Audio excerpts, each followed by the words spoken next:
This the new Let's Get It Sports Talk, broadcasting live on weekends, exclusively on Facebook and the Four Walls Foundation YouTube channel. All right. Welcome to the new Let's Get It Sports Talk. I'm Doc Bryce, that's Coach Bullock, and we're here. It's a little bit, I don't know, is it summer? Is it spring? It feel like fall. I had to put the Scully back on, man. Like, it's kind of cold out here, brother. I don't know. You know what I mean? How you doing, Coach? How you doing, man? I'm doing well, man. I'm up here in Westford, Massachusetts, about an hour outside of Boston. Oh, wow. An hour from the prestigious University of New Hampshire. Okay. So it's I'm getting reports from my wife that it's definitely, she said it's a fall day. It's raining. It's cold there. It's just cold here. It's not raining, but it's cold. So cold. I feel you. So now, did you come prepared? Like, you know what I'm saying? Like, you got the big coat on, or I didn't. Like, so I thought I did, and okay. Then I went outside. Like, so all day I was good yesterday. And then we had late games, so I was fine. I was in the gym, and then we didn't leave the gym till 10:30. I had I had pants on and a polo, but then when I just had a polo. I walked outside. I was like, damn. Yeah. So, but anyway, so you only an hour outside Boston, though, huh? I don't even think it's that far. It's probably like 40 minutes. Oh, wow. So the University of New Hampshire wasn't that far from Boston? No, from New Hampshire to Boston, it's probably, without the traffic, it's probably like 45, 50. Oh, wow. It'll take you about that. Okay. That's what's up, man. I love that Boston area. I'm not big on the fans. I'm not big on the teams, but the culture I do enjoy, I must admit. And I got family up there too. So, I must admit that. But hey, man, listen. How you feeling, man? I mean, listen, I don't know. We'll listen. We had all hands on deck, man. You know what I'm saying?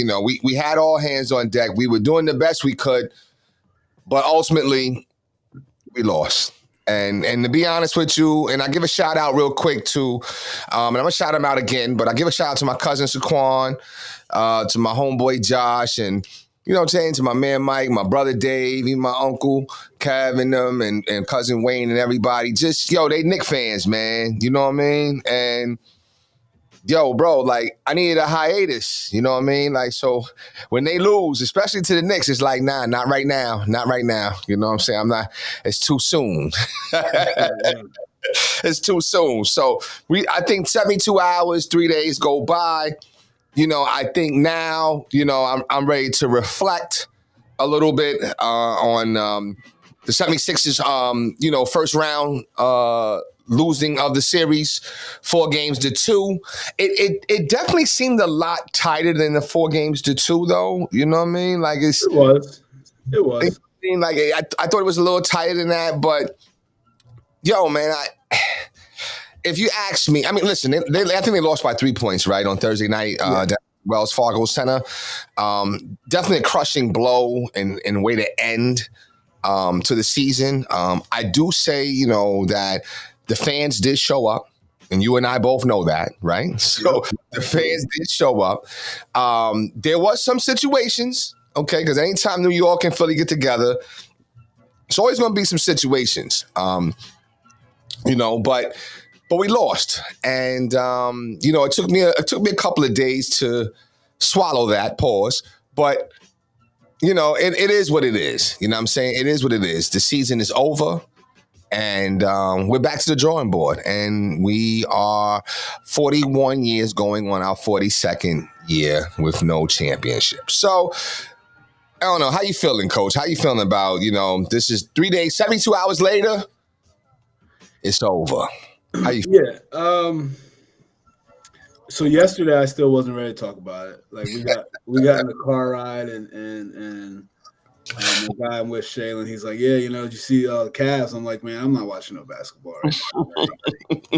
I just can't do it. He just laughed at me. But it's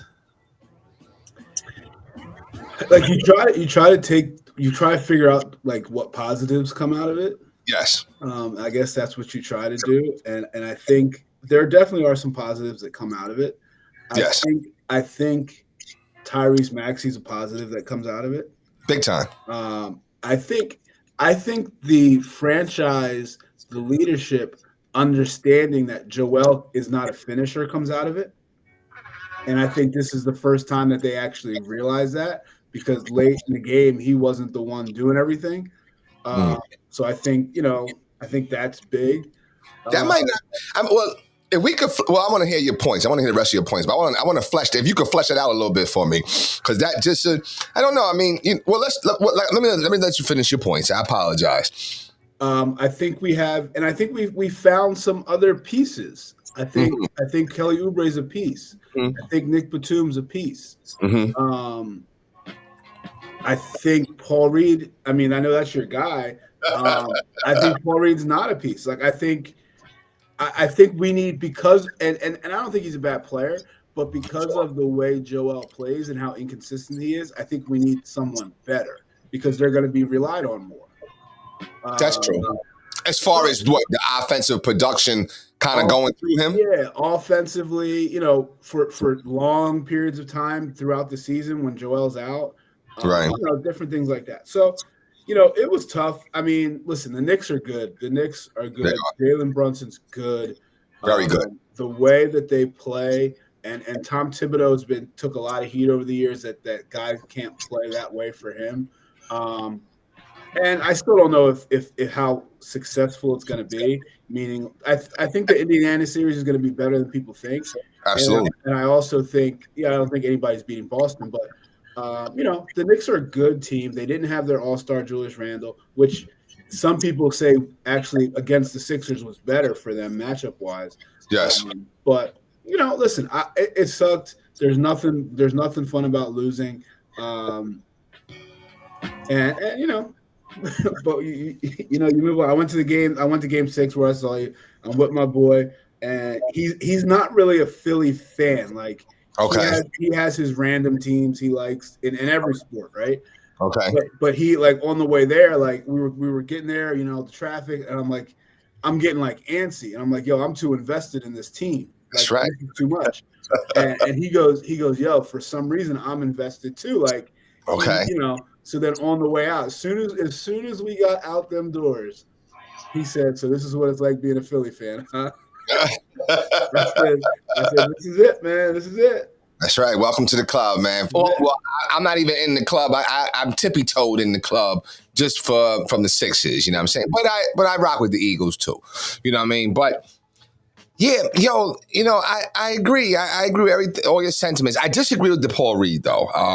Just only because I thought that they could have used his rebounding, and if you look at some of his stats, and we didn't get a chance to do that, he had some rebounds, some offensive rebounding. So it's depending on how you use them. I thought they could have used them in a spell for Tobias. Tobias didn't give you nothing anyway, so you was already, and what I'm saying, he had 4 rebounds. Okay, so to me, I feel like if you put Paul Reed in that position, then, you know what I mean? Like, maybe you're getting more rebounds defensively. I understand you still want the offensive threat, but I don't even think that the Knicks was even respecting him as a threat. I think they called him SC, self-check. He checked himself, man. How do you play 30 minutes almost and you have 0 points? It's crazy. Like, it's crazy. And you make $40 million a year. Crazy. I just thought that I think that's the key. I think that's been our issue is somebody at that 3-4 spot that can give us some scoring. With Joel, I mean, is he not a closer? Well, did you expect that game from him? I did not. Yeah, I mean, I said it on the show before. I said whenever we were last on, I said he's got to have a big game. He has to, because I knew Maxey couldn't do it again. Not couldn't do it. I shouldn't say that. The Knicks weren't going to let him do that again. Yeah. So and speak to that a little bit. I mean, I think, again, is that just him being young and him having to know how to be a little more resilient, or him? What does he have to do in the off season? I almost think he seems pretty, he seems to have some girth to him. So does he need to build more muscle or something? Because I just feel like the Knicks were bullying him. They were bullying him. And I didn't understand that. Yeah, I think. Yeah, I mean, these guys have to get stronger every year. I think for him, from going scoring that 46-point game, and now Mhm. every time you touch the ball, you're getting doubled. He had never dealt with that before, right? Okay. Never dealt with that before. Okay. So I think that's what kind of just threw him off early. He got to go in a little bit late, but like even then, he's getting, and also, and I'm not blaming the refs for anything in this series Sure. because I think it Sure. went both ways.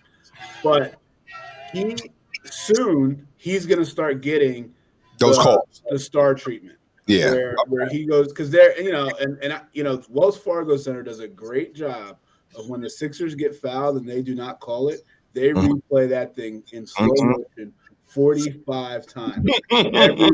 Everybody can start yelling and screaming. They do a great job of that. So, and we saw it. There was probably 5 to 6 times where Tyrese got fouled, clear as day, and he didn't get those calls. Mauled. So I think that he's going to start getting that star treatment.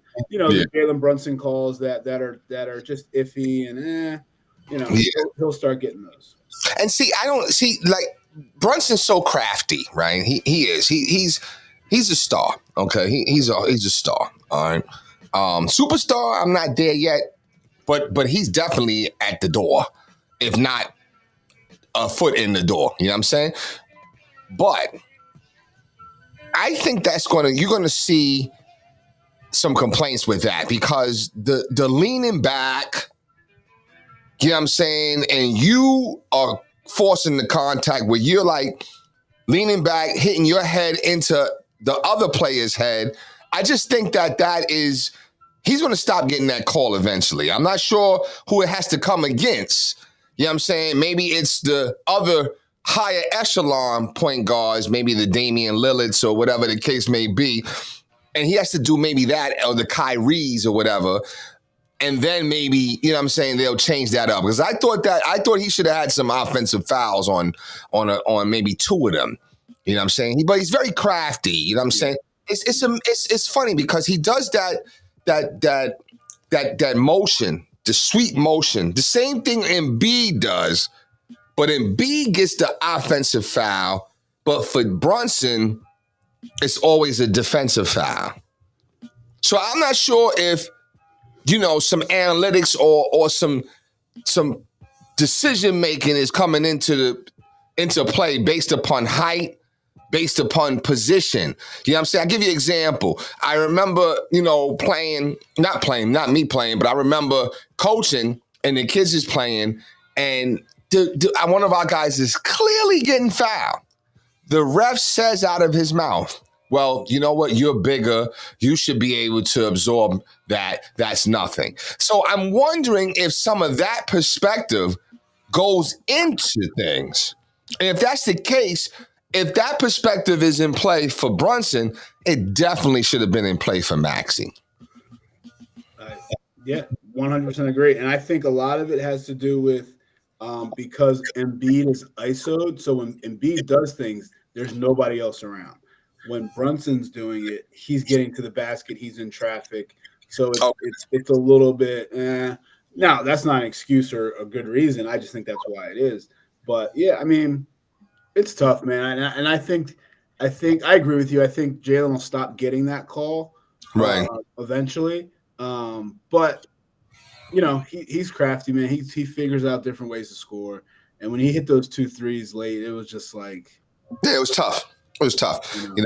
Nothing you could do about that. I will say this. I mean, you and I had a conversation, and I asked you, your opinion, and the noise was crazy or whatever. So I'm not even sure if I heard you. Plus, at that time, I think my mood was starting to shift a little bit. So, but let me ask you, Oubre. I love Kelly Oubre. I do. I still think he's an accident waiting to happen, though. At times, you know what I'm saying. But I love his heart, man. I do, and I like the way he plays. But do you feel like he was playing Brunson wrong? I don't know. I just felt like I like the way Batum played him because I thought Batum, he definitely was shadowing him and forcing him to go a certain direction, and then he would give him a little step, but then he would recover. I just thought defensively, I didn't like how he kind of he played. I didn't think he fought over the screens like I thought he should have.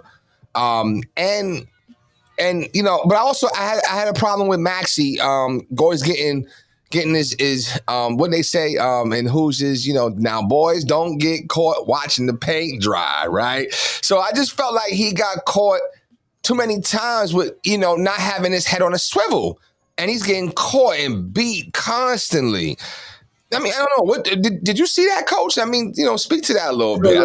The Oubre part. I remember you asked me that. Yes, your mood was you were gone. You were in the tunnel. You were ready. You were. I'm ready to get there, man. You know what I'm saying? I wasn't like I don't know. I think Oubre played him okay. Like I see what you're saying. I mean, they definitely played. I think Batum did a better job on him, but I think Batum also had to do it for less amount of time. Okay, I think he was,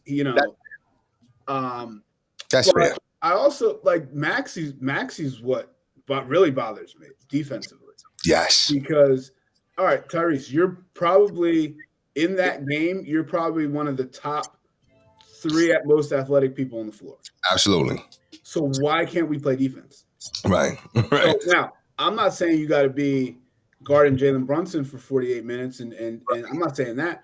But you can't be getting backdoored all the time, right? You can't be getting caught on screens and now your guy's wide open. Like you can't do that. Like, and I think that's just the next step in his maturation as a basketball player, where like, listen, you can't have these letdowns. Like you can't. Like when that backdoor dunk to Josh Hart was huge. The play on I don't know if you remember this play. It was a baseline out of bounds.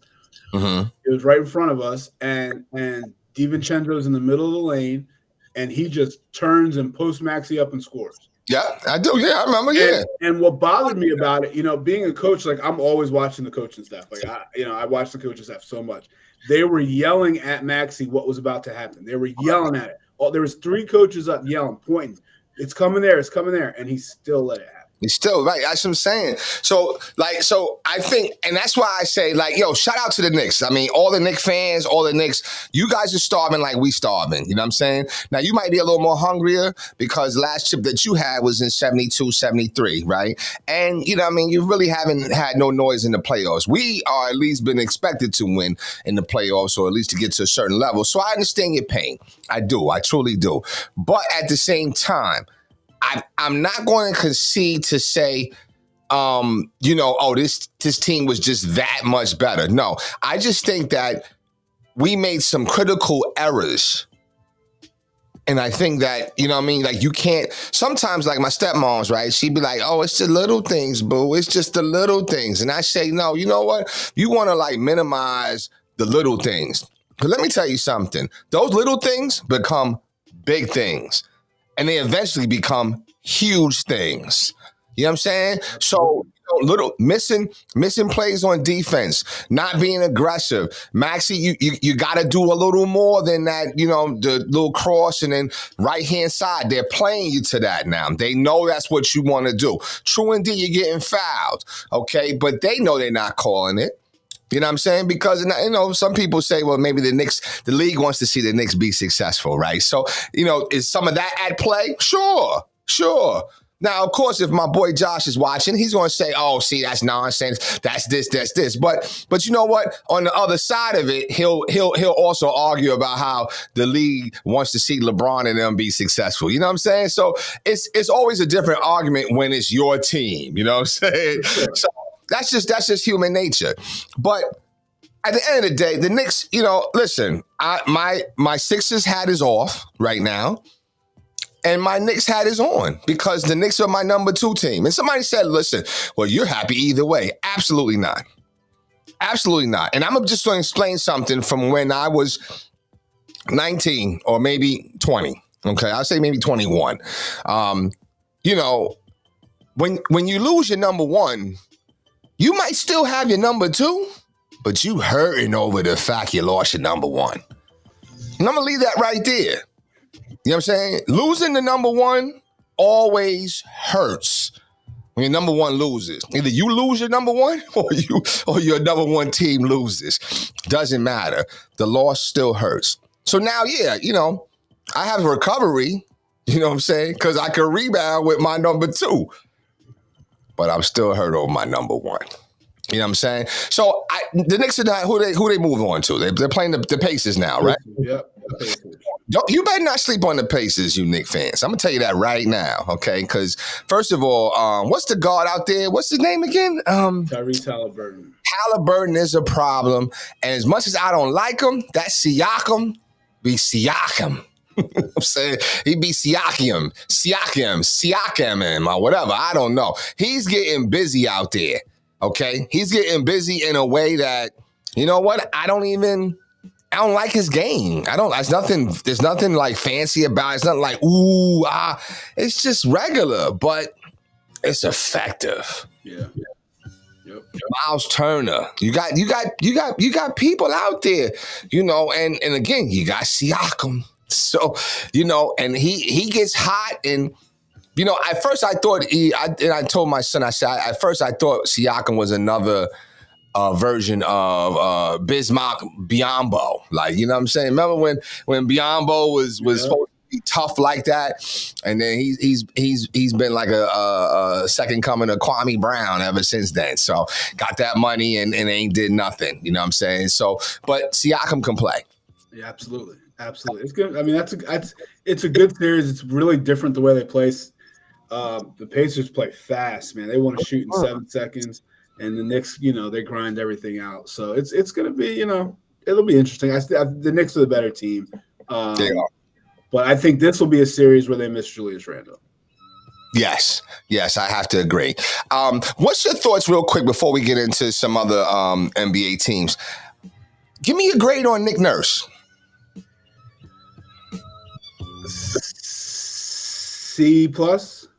C+. That's what I'm putting them. And why do you C+ though?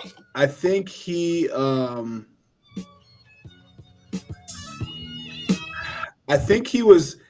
got caught stuck in his ways, stuck with what he was doing and not thinking outside the box.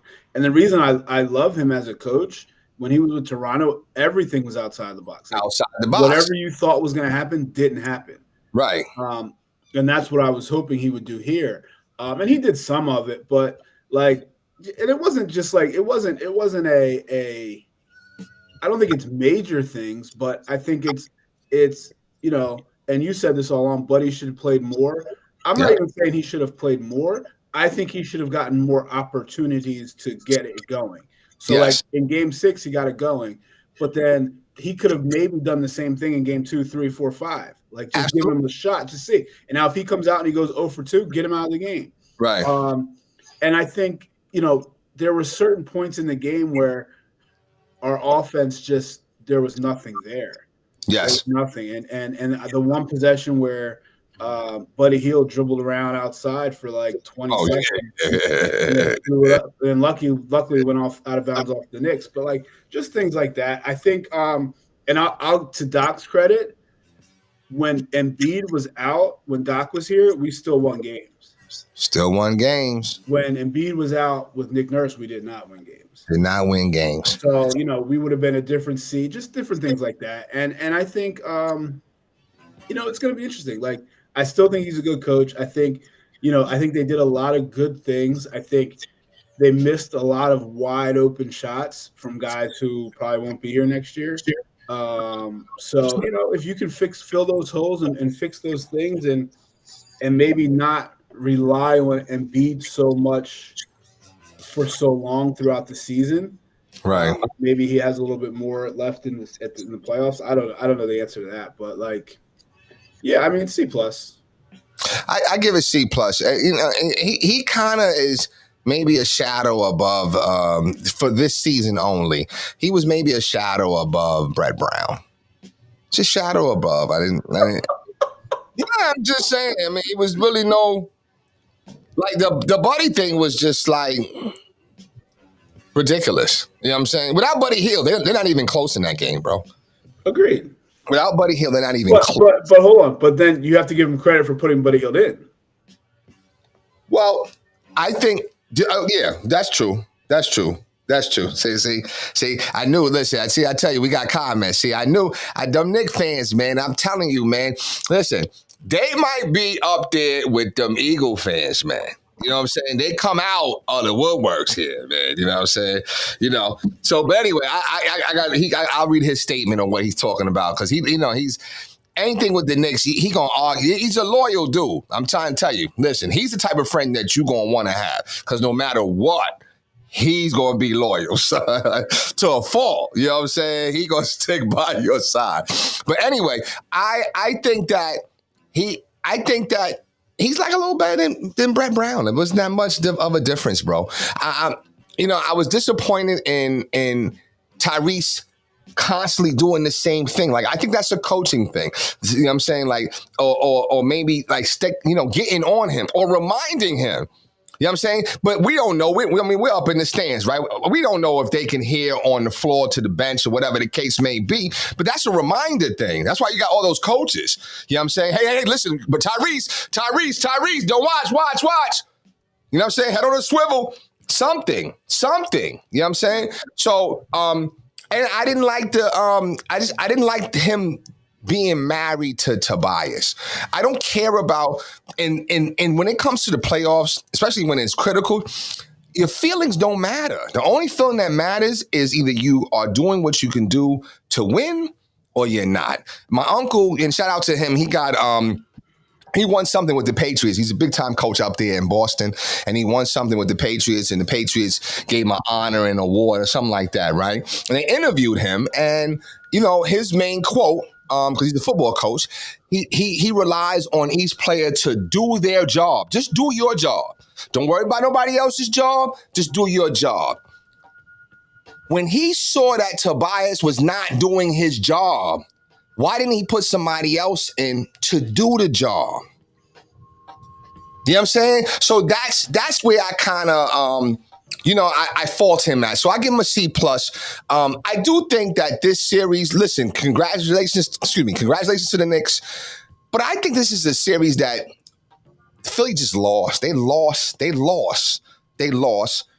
But it was about what they didn't do, more opposed to all the wonderful things the Knicks did. No, Philly just made mistakes. Mistakes after mistakes after mistakes. You know what I'm saying? And you can't win when you make that level of mistakes. It's just that bottom line. You know what I'm saying? So, but the season's over. Who stays though, Coach? I want Batum back. I want Oubre back. I want Buddy Hield back. Okay, I think Buddy Hield should come back. I don't want Tobias back unless he's willing to come off the bench. You know what I'm saying? Which I'm sure at his age and where he's at, he's not. And I'm on the fence with Kyle Lowry. I'm on the fence with him. I love his toughness. I love the fact that he's from Philly. So, you know what I'm saying, that Philly born bred, playing for your home team. I love that type of story. But you didn't give us nothing either. In fact, I love the fact that I love the way the offense played when Cam Payne was on the court. So, I don't know. Who you want back, Coach? Tobias is going to get paid somewhere. He's going to get paid. So I don't want Tobias back. Obviously, Joe, I want Kyle back. But like not on a PJ Tucker deal, like not like that. Just like we're going to take this 1 year at a time. Obviously, Maxey, Oubre, definitely. Batum, I would take back. Paul Reed, like, whatever. If he's back, he's back. If he's not, we can find somebody else. Cam Payne, I would be okay with him back. If he's back, though, we still need to find a defensive point guard. Yes. Drew Holiday would have been wonderful for this team. Would have been everything for this team. Buddy Hield, I'm okay with Buddy coming back, but I'm okay with Buddy coming back. Yeah, I mean, and other than that, like. And also, what I think hurt us a lot in this series too was not having DeAnthony Melton, like yes. a healthy DeAnthony Melton. Yes. So if he comes back, I'm good with that too. So, I think we're not like super far away. I just think we gotta make the right decisions. We do, and like I said again, let me be clear, man, because I'm telling you that they're killing me in my phone, man. Listen. Shout out to the Knicks. The Knicks did very well. They're going to be a force to be reckoned with.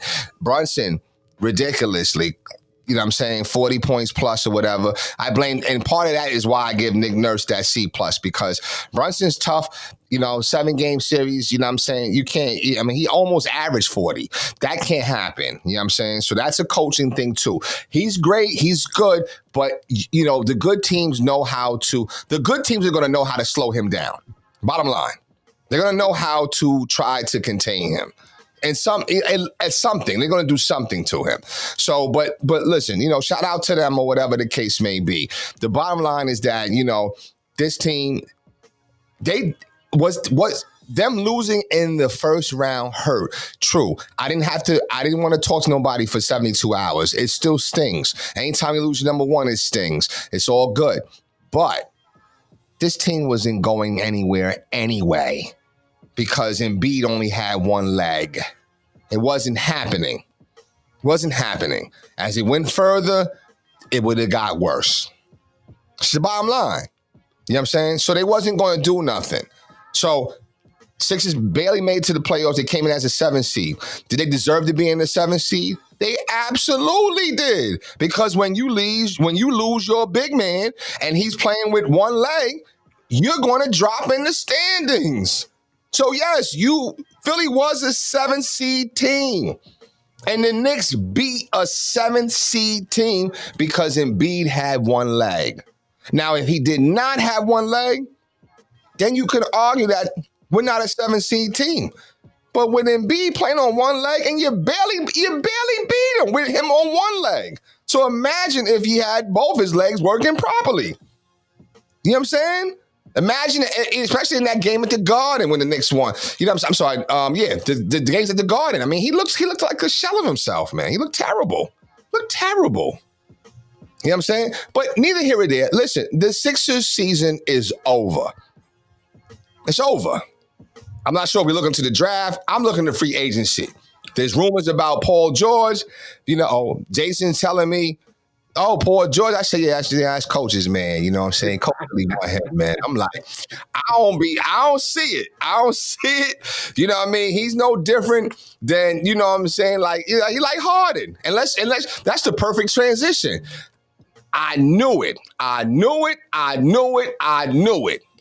The Clippers, first round. I said it. I've been said it. I say it everywhere I go. They will not get out the first round. And sure enough, they didn't get out the first round, because anytime you got James Harden on your team, Jimmy Harden, whatever you want to call him, you're not going to win. Period. And Paul George, you know what? Paul George is maybe just a shade under Harden for the choke jobs. Pause. Choke jobs. He's a choker. Paul George, first of all, hold on. Listen, I have nothing, I don't disagree with anything you said except for the Paul George team. But here's my question for you, though. Paul George, when he went to the Clippers, was supposed to be what? That dude. False. He was supposed to be Robin. True. Kawhi is supposed to be Batman. True. So when you take Batman out of the equation, Robin and the rest of them, it's just like you said the whole thing about the Sixers. The Mavericks beat the Clippers without their best player. Like, you should win. Well, okay. Now, see, that's a little different then. I get where you're coming from, but it's a little different. And I'm going to tell you why. Because Paul George is a Robin. Yes. But he's really a Batman. No, he's not. That's the problem. He's Andre Iguodala. That's the problem. Wait, remember when he was in Indiana, what was he? He wasn't no Robin to put Roy Hibbert. He was Batman. And Andre Iguodala in the Sixers was Batman, but that's not who he is in real life. That's not when he's at his best. Okay. So you're saying he's at his best at Robin. He's at his best at whatever's after Robin. Okay. Okay. All right. So you don't think that having James Harden, Paul George, Russell Westbrook, and supporting cast didn't have enough to beat Dallas? No, they did. I'm not. No. I think they could have won that series for sure. They're talented enough. Right. But what I'm saying is, and I think Harden and what you're saying about Harden has a lot to do with why they didn't win. Like that's who he is. I agree with that 100%. What Right. I'm saying is, when Paul George is your number 1 or 1A or whatever you want to call him, he's not good. Right. But when he's your 3, he's awesome. He's good. So I think coming here and being Robin, 3, right? Because I think you got to let Maxey build, and I think that's when, and then you have. That's when I think it would be great. Now, listen, I don't think he's coming. I don't think he's leaving LA. I think he loves the LA life. I think that's who he is. and So I don't think he's going. Yeah, he's from LA. I don't think he's going anywhere. Yeah. They're moving into a new arena next year. All this stuff, so they're not going to let. I don't think they're going to let him go. I've been saying this for years. That's who I want. But you know what? I will say this: as much as I disagree with, I think he's a choke job. But I will say he is definitely an upgrade over Tobias. Oh, yeah. And you're going to have to replace Tobias. You cannot go into another season with Tobias, which then brings up a big hole for you to have to fill. Because Tobias, as bad as he was, whatever, during the regular season, I think he was close to 20 points. You know what I'm saying? So you need that. And there's different times he had 30 or whatever the case may be. So you're going to need those occasionally offensive outbursts like that. So you're going to need that.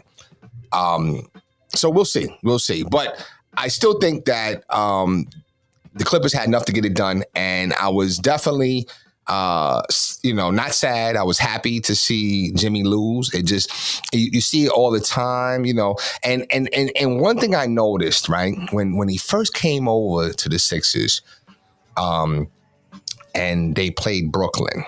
And I forget, Ben had on this. He looked like, he shout out to the Bruins. They won Game 7. He looked like he had like a Boston Bruins type of shirt on or whatever that night or whatever. But anyway, when he first came out to Philly, we went to the game, and that's when Philly got blown by Brooklyn. I don't know if you remember that when he first. And I seen Kyrie. I never knew of Kyrie as a defensive player, but I seen Kyrie all up in James Harden that night. And I was like, he's not giving James nothing. And he took that same assignment, and James got off like a game or so or whatever, but he had him on lock, son. Like, he had him locked down. And James don't play no defense either. Right. Right. So it's like, so when he's like, he was terrible.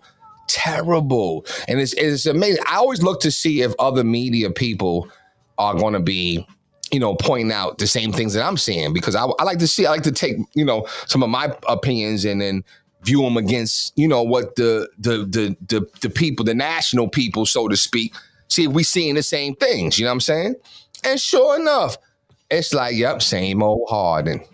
Same old Harden. This is what you're going to get. In fact, he set a record. I think he set a record or something for the most something less points in some 10. He set some type of NBA record for choke jobs. I'm saying, for choke jobs, bro. So the thing is. And then maybe that's not I discuss on the angle or something, but bro, like, why would you want him? You know what he's going to give you, but when it matters most, you know what's going to happen. So why would you want him? You're talking about Harden? Harden. I mean, the Clippers. The Clippers have to re-sign him. They have to. Well, they don't have to, but they're going to. And I think it's all based off of them going into this new arena. So now you have to sell tickets. You have to make sure, you can't go into a rebuilding, all that stuff. But here's the thing. If the Clippers don't re-sign him, I don't know who would take him. Golden State. No shot. Or LA. No shot. Or the Lakers. He ain't coming back to the East Coast. I can tell you that much. I don't think LeBron would deal with that.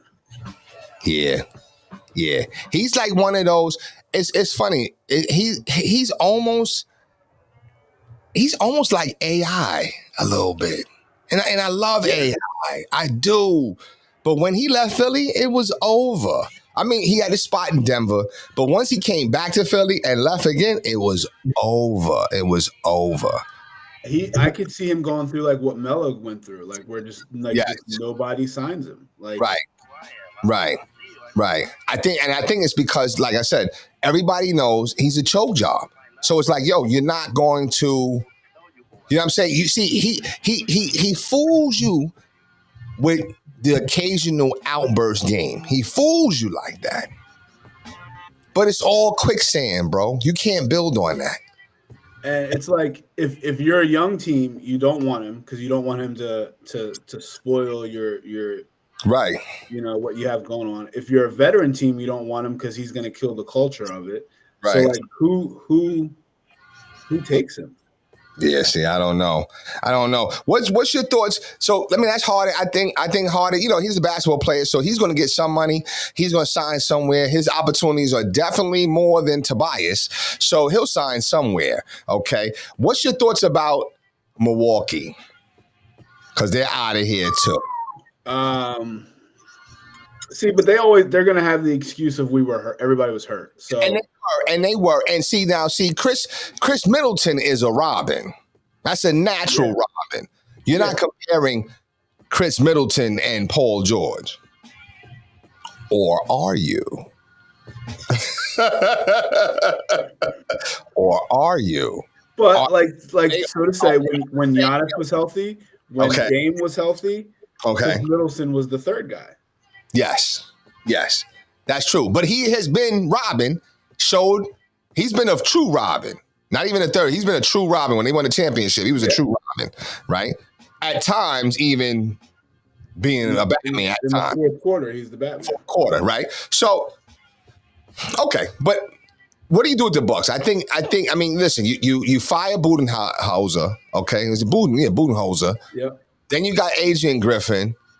Adrian Griffin was 33-10 or 36-10 or whatever the case, something like that. And then you fired him.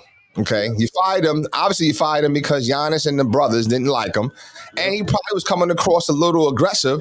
When they like, wait a minute, hold up, yo, nah, bro, you can't talk like this. You know what I'm saying? We used to being talk like this, whatever the case may be. He's gone. Then you bring in Doc Rivers. You struggle. That Doc Rivers narrative's out there. Boom, boom. You struggle. You don't make it out the first round. I think you have to run it back, though. I do too. I mean, because everybody was hurt, I think you do. And listen, they have a good team. I think, and I think with Doc with a full year, we'll have them doing some different things, especially defensively. So yeah, I mean, I think they have an excuse with everybody being injured. Sure. Even though it's tough. Just like that, you take away your two best players. You're not beating anybody. So you're not beating nobody. Exactly. Now, is that the same reason? Will you say the same for Miami? Because Boston, after that initial game, what I'm saying, Boston made quick work of them. Miami's got to do something, and I feel like Miami, the lure of Miami is kind of wearing off. Where Miami just waits to the playoffs to win. I think from what I've heard, people aren't happy with Jimmy. Jimmy's starting to wear on people down there too. Oh, really? Oh, wow. So, it's, but they just need more talent. They're just not good enough. Right. That's the bottom line for them. They're just not good enough. Yeah. Bottom line. You know what I'm saying? Listen, another team that, we got a game 7. I'll be honest, Orlando shocked me. I didn't really think that Orlando was that good. You know what I'm saying? They have shocked me. They have surprisingly shocked me. I'm actually rooting for them. As much as I like Donovan Mitchell in them, I might be rooting for him a little bit. You know what I'm saying? I might be rooting for him a little bit. My man Chicken, what's good? What's good? Chicken, Trick Dawson in the building. What's up, bro? But I might be rooting for him, though. For real. I don't know. What's his name? I don't even know his name, man. But he gets busy. Paolo Banchero? He's got like a little mellow to him. Did you tell me that? Did you? Yeah, he's tough. He's super tough. A little mellow to him, man. And they still got some other pieces that I don't know. I mean, Cleveland better not play around. I know that much. Donovan is the best player in this game, and he better just play like it. You know what I'm saying? And step on them, because if you don't, you're in trouble. They're going, they're going back to Disney World. I can tell you that. You know what I mean? Yeah, I think they're in trouble. I think not having Jared Allen hurts them big time because Orlando has a big team. Pause. Like they're size wise they're there. So not having Jared Allen's definitely hurting them. Right. And like, I mean, Donovan Mitchell goes for 50 and you lose. And you lose. That's tough. So yeah, I mean that game today is going to be. It's going to be interesting. I think if Cleveland loses this game, they're going to have to be the ones that say, "Hey, what do we got to do?" Because I think they got to shake some things up. They do, and I think you might see Donovan want to go. Yeah, I think he's going to want to go. I don't think they let him go. I think they'll try to get rid of Garland before they get rid of Donovan. Okay. And then listen, we had some games last night. I was still in my hiatus though. You know what I mean? Wow. Shout out to Coach. I'm gonna say your name, man. Coach John Gilliam. We got so many nicknames for this coach, man. He's a good dude. But he's saying that his Orlando starting five, they all starting five are 6'10". Well, that's not true. But like they're so they go. Wow, they 6. Wow. Yeah, I mean they're not all 6'10", but they go. Their first three are. Wow. 5, 4, 3 are all 6'10". Yeah. Okay, so that's a lot of length. Pause. Wow. Oh, Pablo is 6'10". Yeah. Wow. Who's the starting guard? Oh well, I guess they have 4 now. That's true. That's 4 because they took him out. So Jonathan Isaac 6'10", Banchero 6'10", Franz Wagner 6'10", Wow. Wendell Carter Jr. 6'10", and then Jalen Suggs is like 6'4". Right. I like Suggs though. I like Suggs too. Yeah, Suggs is tough. Wow. So, and that's a lot of length to, especially for Donovan to try to, maneuver and stuff like that. So that should be interesting. It's going to be a good game. That's going to be a really good game. What about that game last night? You watched that game last night? I didn't see it. I saw the highlights and I saw the box score and this guy's trying to take things over. Yo, listen, I don't know who I was having this conversation with. I feel like it might have been you, Coach, but maybe it wasn't. I don't know. I thought it might even be me, you, and Randy having this conversation or something when we were talking about like, yo, who's the new face of the league? Yeah. That was having the conversation, right? Yeah. I said Anthony Edwards. I said he has the charisma, he's got the game, and he's got the flashiness. That's the thing. He's got the, I don't care. I'm in your grill. I'm letting you know. I'm putting everybody on notice. We haven't seen that probably since Jordan. And I don't even know if Jordan was even that demonstrative, like, yeah, I'm next. I don't even think he was like that. So I don't even know if we've seen that. Maybe Shaq? Kobe, maybe? I don't know. He's got the personality. We definitely didn't see it with Durant. Okay, that Durant, he's a quiet giant. If that's even, I don't even know if I even, because we got to talk about him too, right? So, but he's next up. And Anthony Edwards is next up. He's just hoping that there's no injury, no nothing. But I feel like every star has to go through that. You know what I'm saying? Jordan had to go through that. He missed the season, or he missed like the majority of the season, and he came back and he dropped 63 at the Garden. You know what I'm saying? At Boston Garden. So he hoped that doesn't happen, but chances are, that's what happens. It's an evolution of players, right? It's the good and the bad. You know what I'm saying? It happens. You know what I mean? But he's next up, though, bro. He's next up. He's a problem. I agree. I just still say the same thing I say. He's got to get away from Gobert and Towns. I just think people aren't gonna like him until that happens because they don't like those two. So I'll give you that. But no, I mean his ascension has been unbelievable. I think it's going to be huge for him is this summer for the Olympics. He's playing with some legends and where they put him in that whole mix. I think it's going to be crucial for him on how he is viewed by other people. That is true. I will say this. I disagree a little bit with the get away from them because I actually think Minnesota got a team that can go to the finals. I think Gobert is probably the weakest piece. But as much as I don't like Karl Anthony Towns, and I think it's superficial. So it's not like I don't know him as a person and nothing like that. He's from Jersey, so you know what I'm saying? But I think it's his face. I think sometimes some people have faces. No, it's just some people have faces that like, you know what, yo, your face just gets on my nerves sometimes. You know what I'm saying? But yo, he could play though. He could play. He could play. You know what I'm saying? And he might be the perfect complement to them. And then you got Conley getting it right too.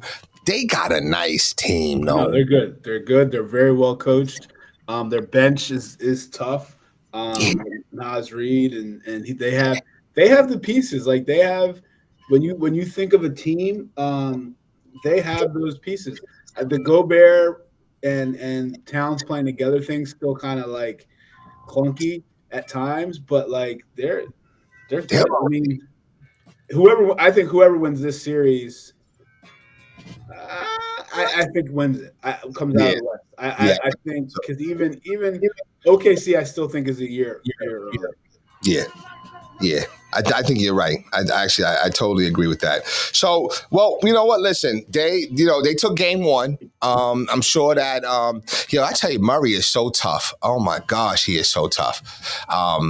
That's really the true Batman and Robin, Jokic and Murray. They really are Batman and Robin. But, listen, Denver will, they'll rebound and they'll get better. And it's going to be a heck of a series. That OKC series versus Dallas, that's going to be a good series too. That's going to be, you got a bunch of good series. I got the Knicks coming out the East, though. I got the Knicks. I'm back on number one is gone. Listen, I'm on my rebound thing, man. Like, yo, what's the best way? Listen, society says it. Society has conditioned us. What is the best way to get over your number one? You got to get a rebound. So my rebound is the Knicks, man. And the Knicks are coming out the East, bro. The Knicks is coming out the East. I'm back. I got to put my Bernard King jersey on. You know what I'm saying? The Knicks is coming out the East. The Knicks are coming out the East. You know what I'm saying? It's probably going to be the Knicks versus, it might be the Knicks versus Minnesota or the Knicks versus Dallas. Wow. Yeah, I don't. The Knicks thing. I don't think anybody can beat the Celtics.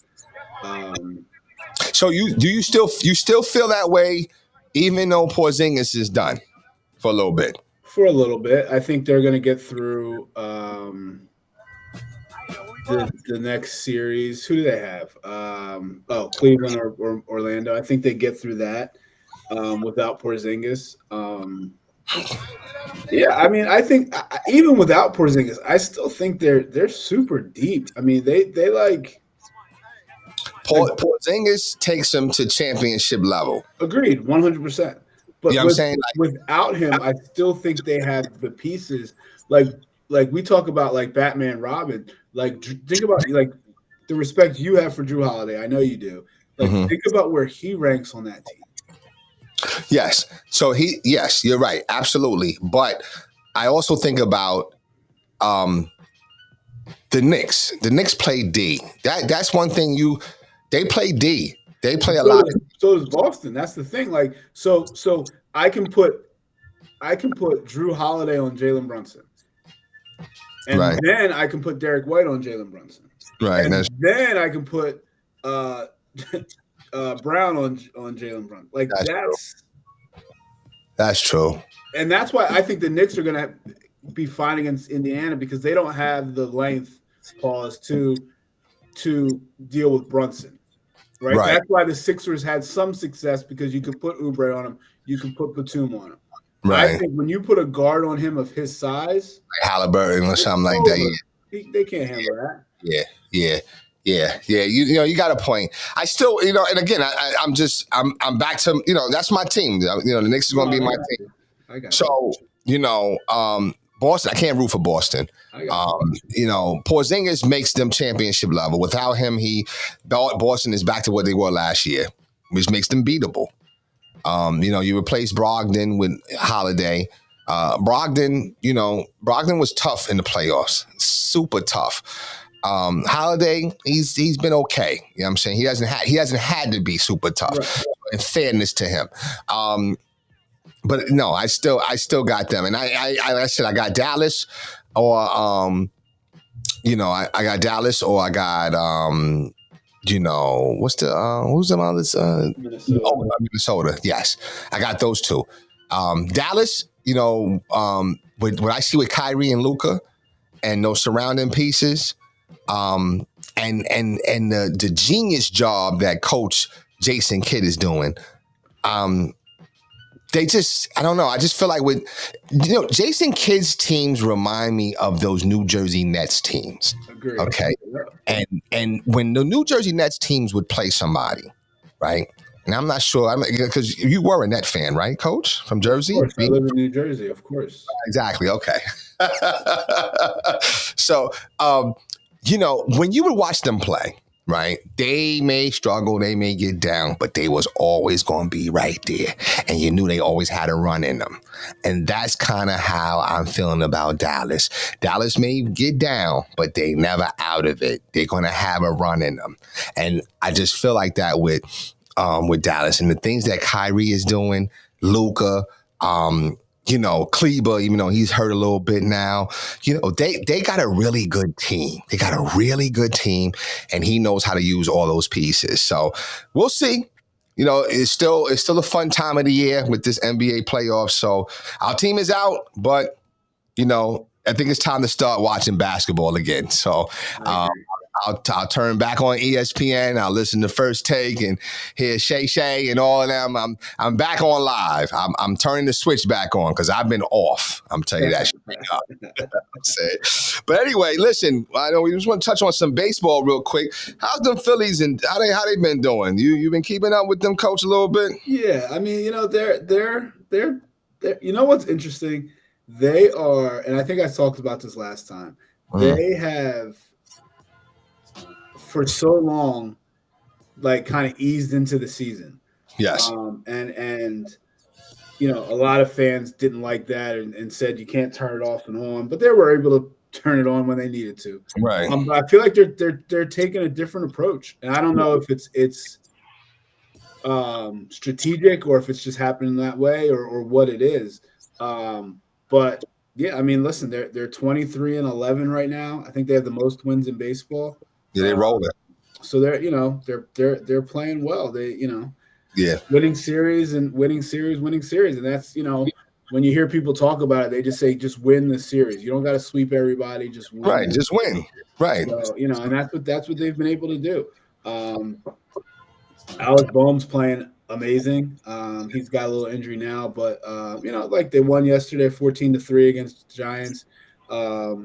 You know, so they're just doing the things they're supposed to do. They're winning games, and it's been pretty fun to watch. And you know what? Listen, there we go again. That boy Ranger. Seemed like every time Ranger pitching, Ranger danger. I don't know. Is he the ace though? He is not. He's tough though. Now, is he Robin or is he more like I don't know. He's the third guy. And this is what I mean by like the third guy. So like when you're able to pitch a Ranger Suarez against another team's three, you have such an advantage. Right. Okay.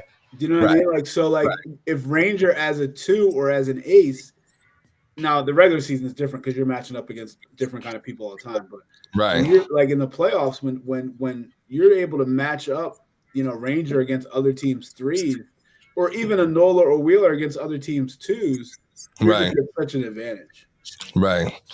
So, yeah, shout out to the Phillies. The Phillies, you know, they're definitely rocking and rolling. I saw here, you know, my Yankees, they won with the Tigers 5-3. You know, I did see that Aaron Judge got his first career ejection. Oh, really?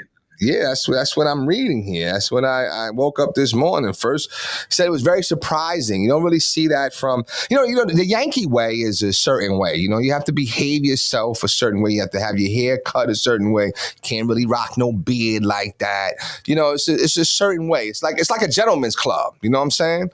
To be a Yankee. So, but him getting ejected, first time in his career. You know what? Maybe you celebrate that one, huh? I don't know. Yeah, I mean, sometimes from some of those guys, and Aaron Judge is kind of like that. You just want to see a little bit of fire from him. You want to see a little bit of, Yeah. But as I'm reading it here, it looks like what he did shouldn't even been ejected. But it is what it is, right? Yeah. So yeah. This now we got a game 7 today, okay, but it was a game 7 last night. Yes. Okay, and ladies and gentlemen, again, Doc Bryce here with Coach Bullock, the new Let's Get It Sports Show. It's all about growing, right? That's why we call ourselves the new, right? Because we're growing. So one thing I'm going to grow is I'm going to watch some hockey. I have to admit, I haven't been a hockey fan. I just haven't. It's almost like sports and music go hand in hand. You know what I'm saying? So hockey's like that gangster type rock and roll heavy metal that's like, yo, it's going for like 10 hours. And if you say something crazy, yo, all hell's going to break out, right? Then basketball is almost like jazz, right? So jazz is improvisational. It goes by the movements and the elements of the music, the harmony, the melody, you know what I'm saying, the drum. So, I kind of was more into the jazz. I'm my generation before me, my grandfather, gave birth to my father, whatever. He was a jazz musician. So jazz is who we are. I wasn't into the rock and roll and the heavy metal right now, but I had to get into it. That's the way I stretch and grow. So I'm going to hockey games. And if anybody wants to join me going to some hockey games, please feel free to message me or put in the chat because I will take you and we will go. We'll experience it for ourselves. Let's see how it is. They tell me all you need is a beer and some popcorn and you got a show in front of you. You tell me, Coach, have you been to a hockey game? I love hockey games. Okay, okay. Wow. So look at you said it like you got up in your chair. You know what I'm saying? You smile. So it really is like an experience, huh? You know what it's like? What is it? What was that? It's like bumper cars. Okay. So, but you're just waiting for something to happen. Okay. Right? You're just waiting for the fireworks. You're waiting for whether it's going to be a big hit, whether it's going to be a goal, whether it's going to be a fight. It's going to happen. Something's coming, and you just have to. You're just waiting and anticipating for that moment to happen. Now, I'll say, and I've said this before, I think playoff hockey is the best sport there is. Really? Everything is so important. Every decision, everything is so important. And you know how like even in the playoff basketball game, like you'll have some defensive times where guys just give up an open three, right? Tyrese gives up a backdoor layup. Like that doesn't happen in hockey.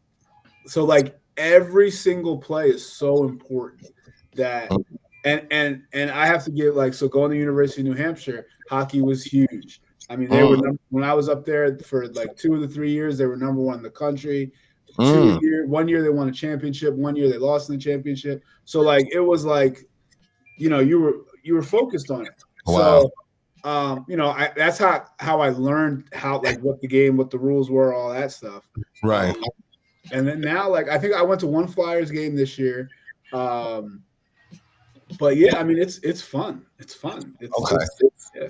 I'm gonna check it out, man. I'm gonna see what these. Hopefully, these New York Rangers tickets is not as much as these Knicks tickets. But if they are, then we'll be waiting the next year. And shout out to the home crowd. You know, I know I'm drifting, but shout out to the home crowd at the Wells Fargo Center because they did show up, though. Yeah. They did show up. New York was still in the building, though. Don't get it twisted. New It York wasn't as much as everybody makes it seem. It wasn't as much as it was. I did witness something though.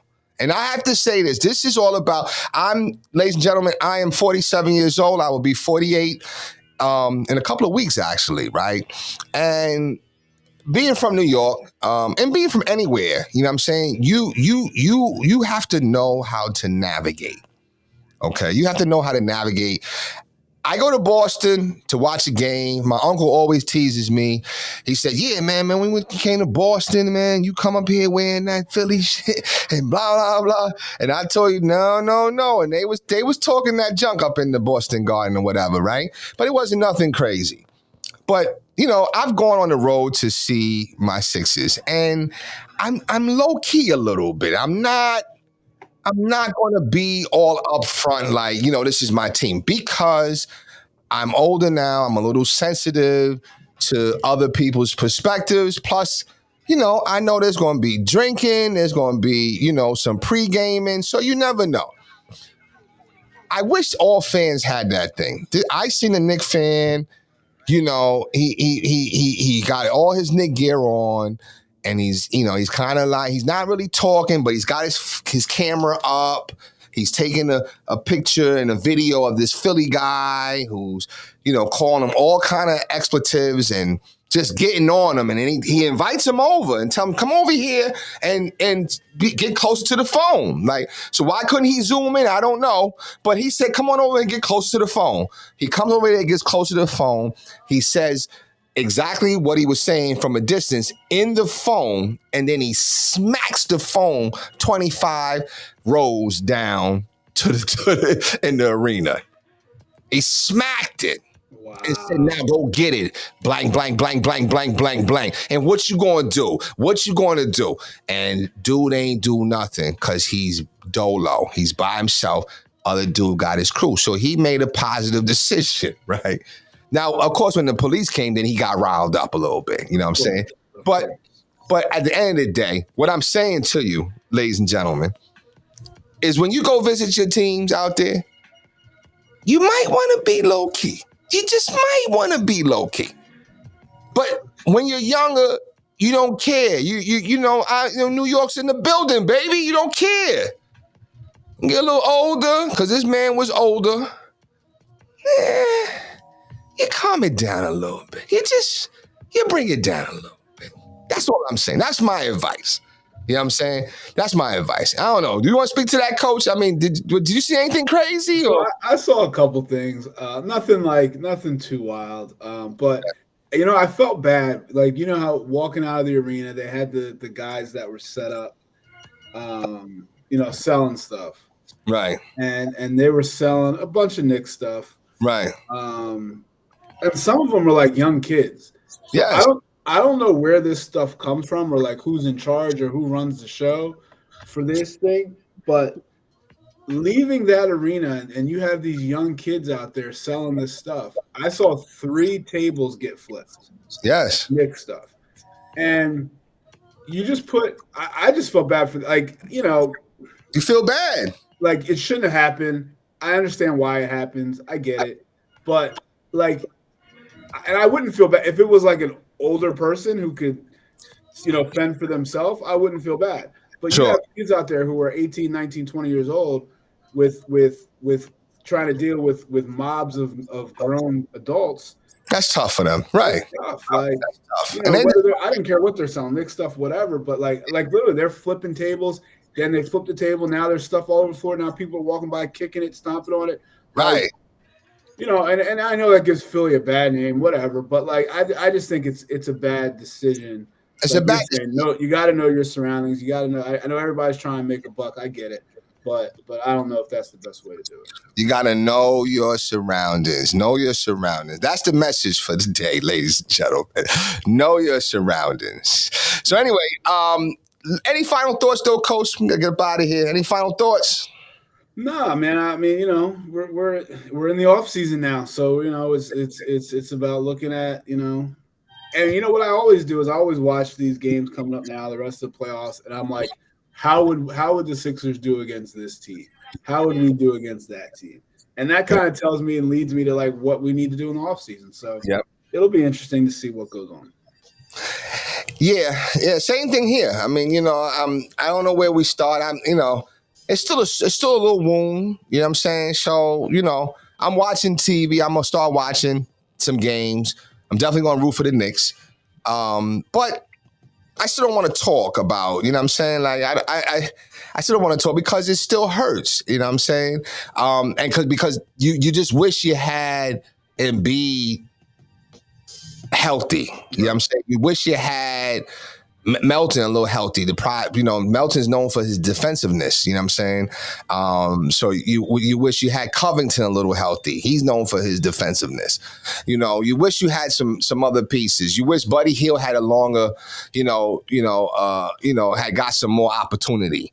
You wish Paul Reed, I disagree. I think Paul Reed could have made a difference. Yeah, sure. Game 6, he was kind of, he was nervous. I don't know what, but then that's why you pull him out. He still had like 2-3 rebounds in that short little stint. Pull him out and then put him back in. You know what I'm saying? You got to get masterful and crafty a little bit down the playoffs. In the playoffs, I thought Thibodeau outcoached him, and Thibodeau's not known to outcoach people. He's known to be the defensive coordinator, not necessarily anything offensively. But Jaylen Brown has helped him. I mean, not Jaylen Brown. Jalen Brunson has helped him with that. Right. Okay, this Knicks team, even with his Chicago teams, you knew that there was going to be a moment where the offense was going to stall and this and that, and it was going to happen, right? So he's doing a masterful job. He's the new Red Holzman of the city. He's doing a masterful job. Can he get the job done and bring a chip? There's a possibility. I don't think you get it done this year, though. You know what I'm saying? And I don't know, but then every other team is going to be better. So now we got more film. Now we play a little more defense on Hart, a little more D on DiVincenzo. You know what I'm saying? Everybody's entitled to have their breakout season until we get some more film. Then we start studying tendencies. We start studying different things. What do you think Indiana's been doing? They're studying tendencies. Rick Carlisle is a heck of a coach. How can you go from coaching? He coached Indiana before, okay? Then he coached Detroit. Then he coached a championship team in Dallas. And now he's back with the Pacers running and gunning now? He could coach. He's made some transitions. You know what I'm saying? So, is Carlisle going to be ready for the Brunson Knicks? I'm sure they will be. I still think the Knicks are going to be victorious. So that's my final thought. Let's go Knicks, let's go Mavs or Timberwolves. And, we'll continue the morning until we meet again. You know what I'm saying? So, but anyway, listen, ladies and gentlemen, I want you to have a powerful day. Let's go over this game 7. Let's go and see, let us know who you want. Let us know in the comments. Let us know when you see this stuff shared. Let us know if you're more Cleveland or you're more Orlando. I think I'm going with Mickey Mouse. You know what I'm saying? Like, who doesn't like a young team that's overachieving? Who doesn't like that? Right. Who can't get behind that? So, please be sure to like us on Facebook. Also like us on Instagram. And we're streaming live most Sundays on YouTube and Facebook. We have more platforms coming soon as well, too. This is the new Let's Get It sports show. Myself, Doc Bryce, as Coach Bullock, live on location. Always here to bring you the latest up-to-date sports commentary, sports conversation. It's been a great show. Have a good day, ladies and gentlemen.